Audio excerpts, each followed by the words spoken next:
Hello student, कैसे हैं आप लोग। मैं नागेश्वर दुबे शुभागी देवी माध्यमिक विद्यालय इंटर कॉलेज के ऑनलाइन क्लास में आप लोगों का स्वागत करता हूं। मैं आप लोगों को कक्षा 6 की गणित पढ़ा रहा हूं और इस ऑनलाइन क्लास के माध्यम से हम लोग लेसन नंबर 8 पढ़ रहे हैं और 8 का एक्सरसाइज 8.1 फिनिश कर लिया आपने। आज मैं आप लोगों को एक्सरसाइज 8.2, 3, 4, 5, 6 मतलब कि टोटल इस चैप्टर के जितने एक्सरसाइज हैं उन सबको आप सॉल्व करेंगे। उससे रिलेटेड जितने भी आपकी कॉन्सेप्चुअल चीजें हैं, थियरी है, वो चीज मैं आप लोगों को बता दे रहा हूं, पढ़ा दे रहा हूं और वो आपको क्या करेगा, एक्सरसाइज को सॉल्व करने में मदद करेगा। ठीक है, तो ध्यान से पढ़िए, ध्यान से देखिए इस वीडियो को। अब तक हमने आप लोगों को बताया था कि अगर हमें क्या करना है, एक दशांश के बारे में बताया था कि अगर 0.1 हो इसका मतलब क्या है, 1/10 क्या होगा। ये दशमलव पे मैंने कहा था 1 लगाइए और आगे जितनी संख्या है उसके आगे 0 बढ़ा दीजिए, सबसे आसान। तो उस कंडीशन में क्या होगा, 1/10 मतलब मैंने दशांश के बारे में बताया था। अब हम क्या करेंगे, दशमलव के बाद 2 अंकों को पढ़ेंगे या 3 अंकों को पढ़ेंगे। तो उस कंडीशन में क्या होगा, हम जैसे अगर सपोज करिए हमने लिख दिया 0.25, इसका मतलब क्या हुआ कि हम दशमलव के नीचे 1 लिखेंगे और बाकी जितनी अंक है उसके नीचे क्या लिख देंगे हम, 0। तो इसका मान क्या हो जाएगा, 25/100। ठीक, अब भिन्न में अगर देखना चाहते हैं तो किसी पदार्थ को या किसी कोई भी है उसका 100 भाग किया हमने, उसके 25 भाग को हमने क्या कर लिया, पिक कर लिया, एक्सेप्ट कर लिया, ले लिया, तो उसका मान क्या हो जाएगा, 25/100। ठीक है, तो अगर इसे दशमलव में लिखेंगे हम तो यही क्या हो जाएगा कि 2 0 है तो 2 अंक के बाद दशमलव लगा दीजिए, 25।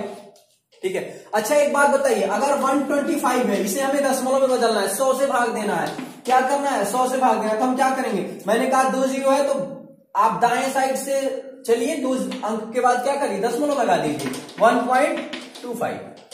क्लियर है। अगर सपोज करिए ऐसा नहीं है, 105 है, 105 है, 100 से डिवाइड करना है, तो भी क्या करेंगे आप, 1 2 अंक के बाद दशमलव लगा देंगे, 1.05, ये क्या हो जाएगा, उसका मान हो जाएगा, वैल्यू हो जाएगा। तो इस तरह से अब आगे जो भी हमारे क्वेश्चंस आएंगे, जैसे आपने अभी सॉल्व किया था दशांश के लिए, मतलब कि 10 डिजिट का 10 पार्ट्स को हमने डिवाइड किया था, उसको 10 पार्ट्स में डिवाइड किया था। अब क्या करेंगे, 100 में डिवाइड करेंगे या 1000 में डिवाइड करेंगे, सहस्त्रांश या शतांश के बारे में हम पढ़ेंगे। क्लियर है। तो जैसा कि पहले था कि हमें क्या करना था, बार उसको स्थानीय मान उसका निकालना था, क्या करना था, डेसिमल पॉइंट का स्थानीय मान निकालना था, कि हम लिखते थे दशांश है, शतांश है, सहस्त्रांश है। उस तरह से आपको एक्सरसाइज 8.2 में क्वेश्चंस मिल जाएंगे आपको। ठीक है, जैसे आते हैं 8.2 के लिए हम,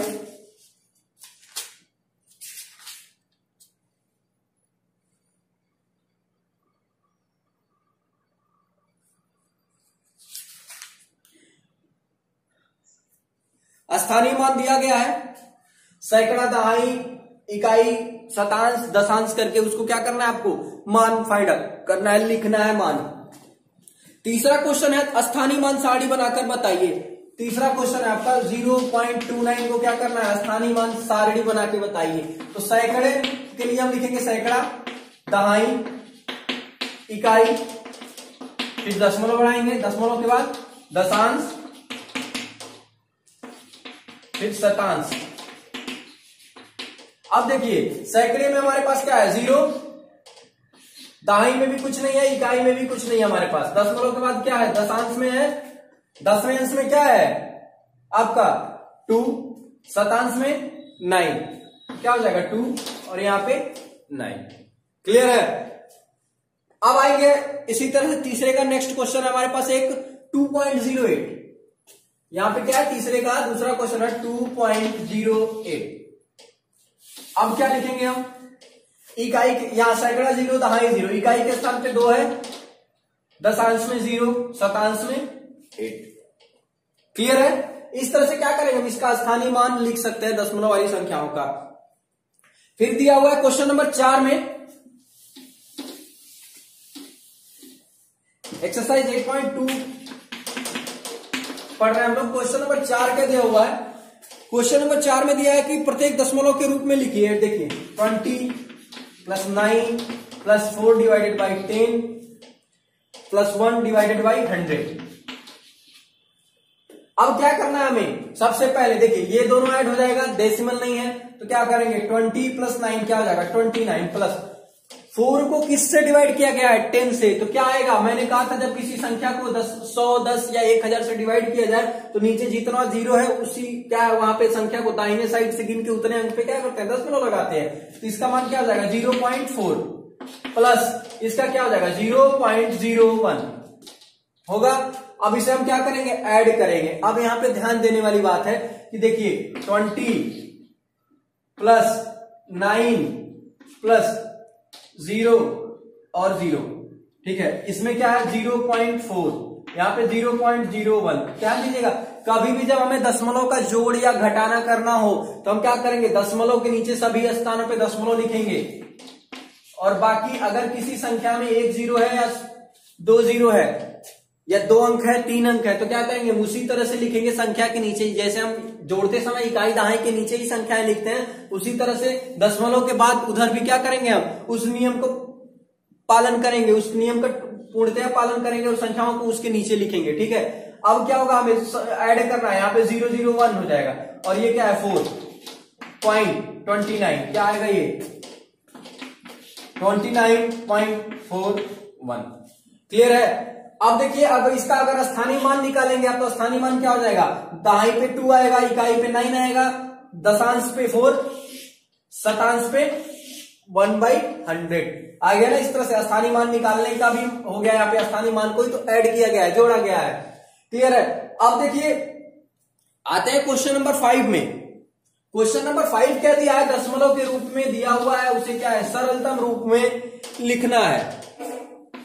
पहला है 0.03। तो जैसे मैं बोल रहा हूं, मैं शब्दों में ही तो बोल रहा हूं, आपको भी क्या करना होगा? शब्दों में ही लिखना है। तो आप क्या लिखेंगे? 0.03। यही क्या हो गया? शब्दों में लिख दिया हमने। एक और क्वेश्चन में लिख के दिखाता हूं। 0.92,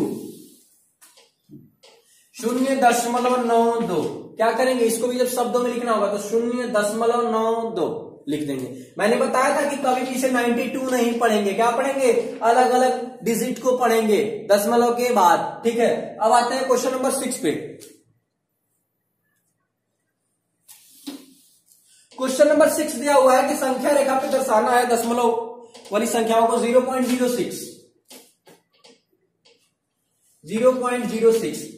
देना, दिखाना है कि संख्या रेखा पे कौन सी संख्याओं के बीच में ये संख्या क्या होती है? आती है और किसके सन्निकट है। जैसे मैंने अभी 8.1 में आप लोगों को बताया था लास्ट वीडियो में, तो उस कंडीशन में क्या होगा? अगर हम 0 मानते हैं, यहाँ पे 1 लिखते हैं। अब ये क्या है? 0 दशमलव के बाद 1 और 2 डिजिट है ना, मतलब क्या होगा? 0.06 को अगर हमें बदलना होगा तो ये क्या आएगा? 6/100 आएगा टोटल।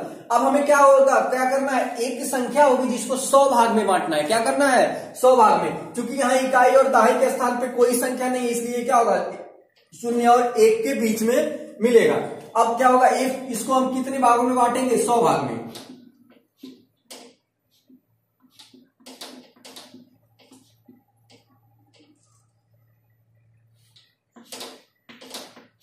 अब देखिए, हमने इसको 1 को 10 भाग में बांटा, अब एक संख्या को भी कितने भाग में बांटना है? 10 भाग में।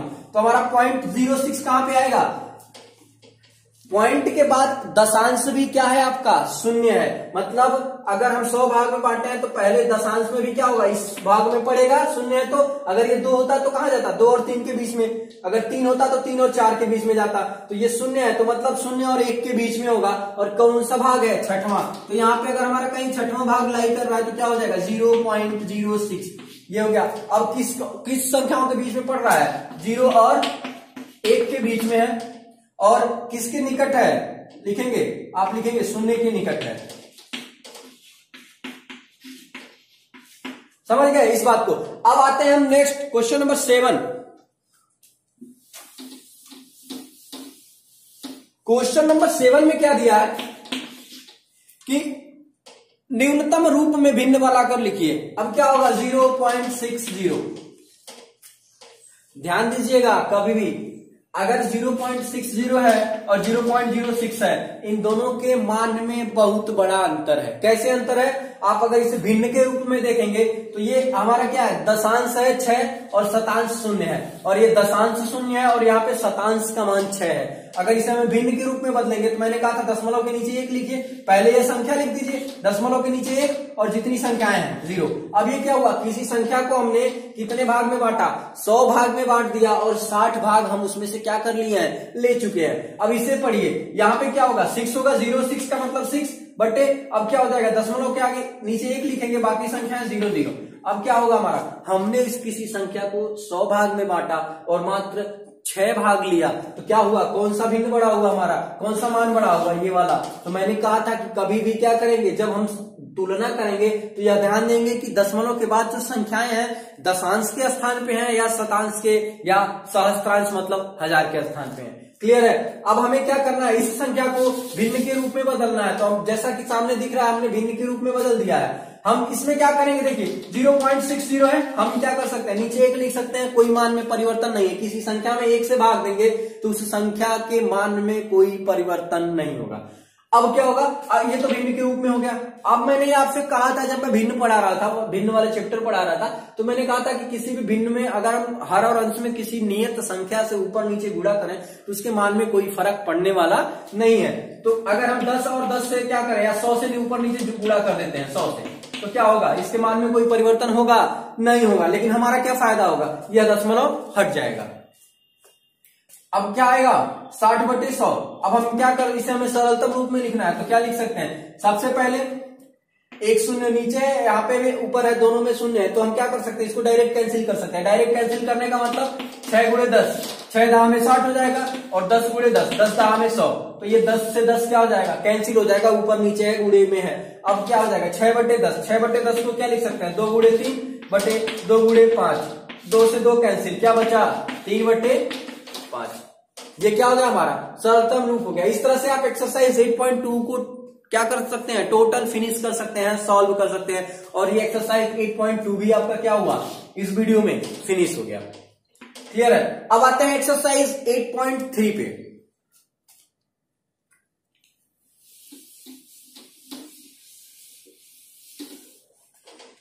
एक्सरसाइज 8.3 में कोई बहुत कठिन सवाल नहीं दिए गए हैं। अगर आप सॉल्व करना चाहें तो आराम से एक्सरसाइज 8.2, 8.3 को भी क्या कर सकते हैं, सॉल्व कर सकते हैं। ऐसा मैं इसलिए कह रहा हूं क्योंकि आप भिन्न वाला चैप्टर अच्छी तरह से पढ़ चुके हैं। एक्सरसाइज 8.3 में क्या दिया है कि 2 दशमलव वाली संख्याओं का तुलना करना है। क्या करना है, तुलना, कौन बड़ी है कौन छोटी है। अगर आप सीधे सीधे नहीं तुलना कर पाते हैं तो क्या करेंगे, आप भिन्न के रूप में बदल के तुलना कर सकते हैं। मैंने आपको भिन्नों का तुलना करना बताया था कि कौन सी भिन्न बड़ी है कौन सी छोटी। और ये दशमलव वाला तो एकदम आसान है। क्यों, क्योंकि सिर्फ हमें क्या करना है, 10 या 100 से या 1000 से ही भाग देके दशमलव में बदला गया। अब जैसे पहला क्वेश्चन है, कौन सी भिन्न बड़ी है, कारण बताइए। 0.3, 0.4। अब आप बताइए खुद, अगर हम इसे भिन्न के रूप में लिखेंगे तो 3 बटे 10 होगा, इसे भिन्न के रूप में लिखेंगे तो 4 बटे 10 होगा। दशमलव के नीचे एक संख्या लगाई, हमने 1 लिखा, 0.3 के लिए हमने दशमलव के नीचे 1 लिखा, और संख्या 1 है, एक ही संख्या है तो 1 0 लिख दिया। क्या हुआ, 3 बटे 10, और यहाँ पे 4 बटे 10। मैंने बताया था कि जब दो भिन्न है जिनके नीचे के हर क्या है, समान है, तो उसके अंश में जो बड़ा होगा वही भिन्न क्या होगी, बड़ी होगी। तो कौन सा बड़ा होगा, 4 बटे 10। इससे रिलेटेड दशमलव ये वाला बड़ा है, तो मतलब 0.3 में कौन बड़ा होगा, 0.4। किससे, 0.3 से। क्यों बड़ा होगा, क्योंकि इसका मान क्या है, बड़ा है। अब देखिए, अगर हम भिन्न में न बदले, सीधे सीधे हम मान को क्या करें, अगर हमें लिखना है, बताना है कि कौन सा बड़ा है, तो जब दशमलव के लिए हमें तुलना करना है तो एक आसान सा नियम मैं बता दूं आप लोगों को कि सबसे पहले ध्यान देंगे हम दशमलव के बाईं तरफ कौन सी संख्या है। क्योंकि दशमलव के दाहिने तरफ हम हमेशा दशमलव वाली संख्या है, दशमलव से पहले पूर्ण संख्याएं लिखते हैं। तो अगर हम दशमलव के बाएं इधर 5, 6, 7 कुछ भी संख्या लिखी है तो क्या करेंगे, हम सबसे पहला काम हमारा दशमलव के बाईं लिखी हुई संख्याओं को देखना है। अगर ये इसमें जो बड़ी संख्या है वो दशमलव का मान क्या होगा, बड़ा होगा। सबसे पहले डायरेक्ट हम क्या कर सकते हैं, लिख सकते हैं। ठीक है। अब देखिए, इस संख्या में क्या है, दशमलव के बाएं साइड में हमने देखा कि 6 है, यहाँ पे एक पूर्णांक है 6 और ये 5 है, तो कौन बड़ा है इसमें, 6। तो हम सीधे कह देंगे कि ये संख्या कौन सी है, बड़ी है। अब अगर मैं ये कहूं कि दोनों संख्याएं क्या हैं, बराबर हैं, दशमलव के बाएं साइड में हमने देखा कि दोनों संख्याएं क्या है, बराबर है। तो अब हम कहा जाएंगे, दशमलव के दाहिने तरफ। अब दाहिने तरफ में सबसे पहले क्या पड़ता है, दशांश, उसके बाद शतांश, उसके बाद सहस्त्रांश। तो पहले हम दशांश को देखेंगे, दशांश वाले में कौन सी संख्या बड़ी है। अब दशांश में ये बड़ा है ना, 2 और 3 में कौन सा बड़ा है, 3 बड़ा है। तो हम क्या कर सकते हैं, कहेंगे कि ये संख्या क्या है, हमारी बड़ी है। शतांश का मान बराबर है तो उससे कोई मतलब नहीं, लेकिन क्या है, हमें पहले हम क्या करेंगे, दशांश की तुलना करेंगे। अब सपोज करिए अगर हमने यहां पे ये लिख दिया, अब क्या होगा, हमने देखा कि ये दोनों संख्याएं क्या है, बराबर है। दशांश वाला मान भी क्या है, बराबर है। शतांश पे गए, शतांश में 5 और 6 कौन बड़ा है, 6 बड़ा है। तो क्या करेंगे, हम कहेंगे कि ये वाली संख्या क्या हो गई, हमारी बड़ी हो गई। ठीक है, तो इस तरह से हम क्या करेंगे, अगर दशमलव के रूप में लिखा हुआ है तो सीधे सीधे हम तुलना कर सकते हैं। तो एक्सरसाइज 8.3 में आपका सिर्फ और सिर्फ तुलना करना है। एक क्वेश्चन है उसमें कम से कम i j k तक दिया हुआ है, उसमें क्या करना है, हमें तुलना करना है। और वो लोग क्या करेंगे, आप लोग एक्सरसाइज 8.3 टोटल सॉल्व करके हमें ग्रुप में भेज देंगे कि सर हमने एक्सरसाइज 8.3 सॉल्व कर लिया है। ठीक है, आते हैं एक्सरसाइज 8.4 पे।